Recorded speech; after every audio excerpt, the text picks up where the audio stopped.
ఓ చోరీ కేసు, ఓ అనుమానితుడు పోలీస్ స్టేషన్లో విచారణ, ఆ తర్వాత ఆసుపత్రి బెడ్డపై మృత్యువుతో పోరాటం. చివరికి అదే యువకుడు ప్రాణాలు కోల్పోయాడు. పోలీసుల దెబ్బలే తన మృతికి కారణమని కుటుంబ సభ్యుల ఆరోపణ. పోలీస్ స్టేషన్లో అసలు ఏం జరిగింది అన్నదే ఇప్పుడు అంతు చిక్కని ప్రశ్నగా మారింది.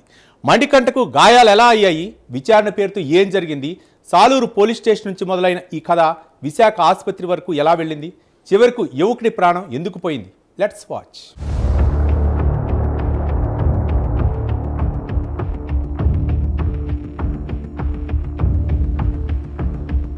పోలీస్ స్టేషన్కు వెళ్లిన ఓ యువకుడు తిరిగి ఇంటికి చేరుకోలేదు. బంగారం చోరీ కేసులో అనుమానితుడిగా అదుపులోకి తీసుకున్నారని చెబుతున్న మణికంఠ చివరకు ఆసుపత్రి బెడ్పై ప్రాణాలు కోల్పోయాడు. పార్వతీపురం మన్యం జిల్లా సాలూరులో ఈ ఘటన జరిగింది.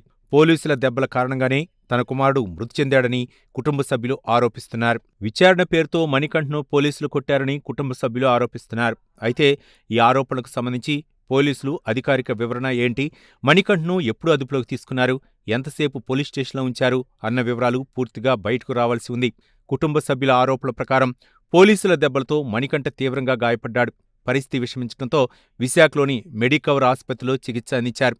కానీ పరిస్థితి మెరుగుపడకపోవడంతో చివరకు మణికంఠ మృతి చెందాడు. ఒక చోరీ కేసులో అనుమానితుడిగా మొదలైన వ్యవహారం ఓ యువకుడి మృతితో విషాదంగా మారింది. దీంతో మణికంఠ కుటుంబ సభ్యులు, బంధువులు తీవ్ర ఆగ్రహం వ్యక్తం చేస్తున్నారు.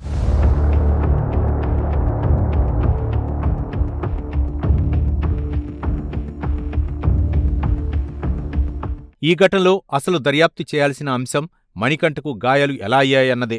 ఆసుపత్రిలో చేరే సమయానికి అతడి శరీరంపై ఎలాంటి గాయాలు ఉన్నాయి, వైద్యులు ఏం గుర్తించారు, చికిత్స సమయంలో మణికంఠ ఆరోగ్య పరిస్థితి ఎలా ఉంది, వైద్య నివేదికల్లో ఏముంది అన్నది కీలకంగా మారింది. అలాగే పోస్టుమార్టం నివేదికలో మరణానికి గల కారణం ఏంటన్నది ఈ కేసులో అత్యంత కీలకమైన ఆధారంగా మారనుంది. మణికంఠను పోలీస్ స్టేషన్కు తీసుకెళ్లిన సమయం నుంచి ఆసుపత్రికి తరలించే వరకు జరిగిన ప్రతి పరిణామాన్ని అధికారులు పరిశీలించాల్సి ఉంది. పోలీస్ స్టేషన్లో సీసీ కెమెరాల ఫుటేజీ ఉందా, మణికంఠను ఎవరు విచారించారు, అతడితో పాటు మరెవరైనా ఉన్నారా, కుటుంబ సభ్యులకు సమాచారం ఎప్పుడిచ్చారు, ఆరోగ్యం క్షీణించిన తర్వాత వైద్యం కోసం ఎలాంటి చర్యలు తీసుకున్నారు వంటి అంశాలు వెలుగులోకి రావాల్సి ఉంది. మరోవైపు మణికంఠ మృతితో అతడి బంధువులు రోడ్డెక్కారు. రామభద్రాపురం మండలం కొండకెంగువ వద్ద రోడ్డుపై బైఠాయించి ఆందోళనకు దిగారు.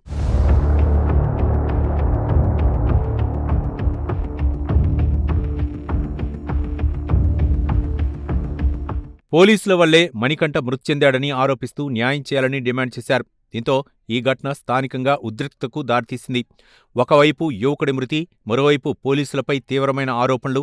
ఈ నేపథ్యంలో సమగ్ర విచారణకు డిమాండ్లు వ్యక్తమవుతున్నాయి. అయితే ఆరోపణలు ఒకవైపు, నిజాలు మరోవైపు. మణికంఠను పోలీసులు కొట్టారా, కొట్టి ఉంటే ఏ పరిస్థితిలో కొట్టారు అన్నది ఆధారాలతో తేలాల్సి ఉంది. మణికంఠ కుటుంబం చేస్తున్న ఆరోపణలు కూడా దర్యాప్తు సంస్థలు పూర్తిగా పరిశీలించాల్సి ఉంటుంది. చట్టపరమైన విచారణలో నిజం వెలుగులోకి వచ్చినప్పుడే ఈ మృతిపై నెలకొన్న అనుమానాలకు తెరపడుతుంది.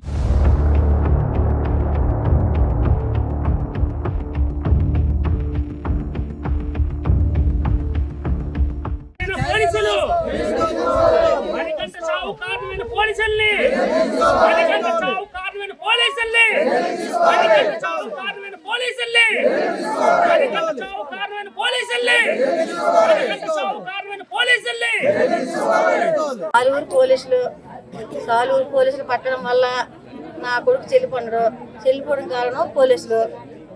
అసలు 3 మాసాలు పెట్టారు, తప్పు చేయలేదు అని మొత్తం ఒళ్ళల్లా కొట్టారు. కొట్టారని మాకు చూడలేదు, మాకు చెప్పకుండా జాయిన్ చేస్తారు హాస్పిటల్లోనే. నమస్కారం, నా పేరు బందారు సతీష్. మా తమ్ముడు బందారు మణికంఠ. అయితే గత కొద్ది కాలంగా ఒక అబ్బాయి పరిచయం అవడం ఫ్రెండ్గా, అయితే తను ఒక దగ్గర గోల్డ్ దొంగతనం చేయడం జరిగింది. అయితే బావ ఇలా రారా, మా అమ్మ కొద్దిగా హెల్త్ ఇష్యూ ఉందని చెప్పి గోల్డ్ అమ్మడానికి అని చెప్పి షాప్కి వెళ్ళి అమ్మడం జరిగింది.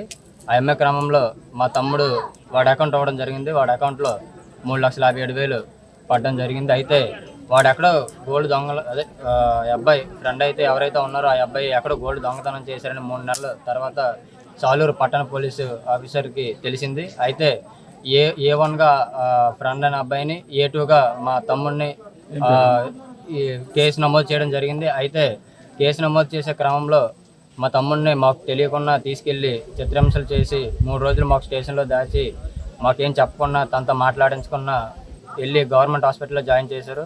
జాయిన్ చేసిన తర్వాత నన్ను తెలియకుండా తీసుకెళ్ళి వాళ్ళు ఎక్కడెక్కడ సంతకాలు చేయమంటే మా తమ్ముడిని ఎక్కడైతే చూపించలేదో కొంచెం నా భయం వేసి అన్ని సంతకాలు నేను చేసేసాను. చేసిన తర్వాత మీ తమ్ముడు ఇలా గవర్నమెంట్ హాస్పిటల్లో ఉన్నాడు, వెళ్ళి తనకి ట్రీట్మెంట్ చేయించుకొని చెప్పి పోలీసులు చెప్పారు. వెళ్ళి చూసేసరికి తను అన్కాన్షియస్ అయిపోయాడు. అయితే మా తమ్ముడు ఇలా జరగడానికి కారణం మా తమ్ముడిని పోలీసులు కొట్టే దెబ్బల వల్ల ఇలా జరిగింది. అయితే ప్రభుత్వ హాస్పిటల్ జాయిన్ చేస్తే అక్కడికి 2-3 పోలీసులు మా తమ్ముడికి ఎంక్వైరీ కోసం డాక్టర్స్తో మాట్లాడారంటే ఏంటి పొజిషన్ అది అని. డాక్టర్స్ ఇలా చెప్పారు, ఇలాగ ఉంది క్రిటికల్ కండిషన్, ఇలా కొట్టేశారు అని చెప్పి జరగడం జరిగింది. మా తమ్ముడు చనిపోవడానికి కారణం మెయిన్ పోలీసులు ఇలాగ చిత్రహింసలు పెట్టి కొట్టినందుకే ఇలా చనిపోయాడని చెప్పి